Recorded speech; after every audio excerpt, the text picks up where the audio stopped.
السلام عليكم. النهارده ان شاء الله هنعمل البيست فلورا بطريقه سهله جدا. الحشوه معانا هنا حشوه مربى الفراوله. تعالوا بقى نسمي الله ونشوف هنعمل ايه. اول خطوه هجمع المواد الجافه. معايا هنا كوبايتين دقيق، الكوبايه التانية، وممكن نحتاج معلقتين دقيق كمان حسب بس ايه ما الدقيق معانا هيتشرب المواد السائله.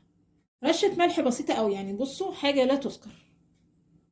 باكو بيكنج باودر، ونقلب المكونات مع بعض عشان البيكنج باودر يتوزع في الدقيق كله. الخطوة التانية هنجمع بقى المواد السائلة يعني في الخلاط. معايا نص كوباية سمنة، وتكون سمنة طرية يعني ما تكونش خارجة من التلاجة متجمدة. نص كوباية سكر، حبتين بيض اول واحدة، الحبة التانية باكو فانيليا. نضرب بقى المكونات بالخلاط كويس قوي، تمام قوي كده. واضيف مكونات الخلاط على الدقيق واقلب بقى المكونات مع بعضها.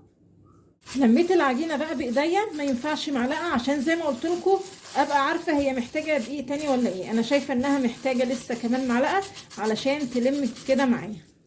هحط كده معلقه الاول واشوف هتبقى محتاجه تاني دقيق ولا لا. معلقه دقيق واحده اللي انا حطيتها، والعجينه اهي لمت معايا وسابت كمان الطبق نظيف وايديا نظيفه ما فيهاش اي حاجه كده. يبقى العجينه مش محتاجه دقيق تاني. هاخد بقى جزء كده من العجينه على جنب، وهنشوف دلوقتي هنعمل بيه ايه. بعد كده هجيب صينيه مدهونه سمنه، وهجيب بقى العجينه بصوا ما شاء الله طريه قوي، وهفردها كده في الصينيه. وانا بفردها في الصينيه اعمل ليها حرف كده بالشكل ده. بعد كده هنجيب شوكة وننغص بس كده، بس ما ننزلش بالشوكة لتحت، يعني من فوق بس، احنا مش عايزين برضو العجينة تتخرم مننا. بعد كده هحط طبقة مربى. علشان كده قلت لكم العجينة نعمل لها حرف كده علشان المربى ما تنزلش في جوانب الصينية. طبعا ايه براحتك بقى نوع المربى اللي عايزاها. انا هنا حطيت مربى فراولة، وممكن تحطي صوص شوكولاتة، يعني الحشوة برضو براحتك. وبعدين هنجيب الجزء اللي احنا كنا حاطينه كده على جنب، هنقسمه كده كرات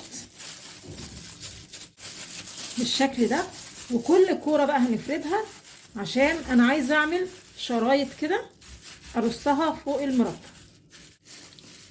بالشكل ده.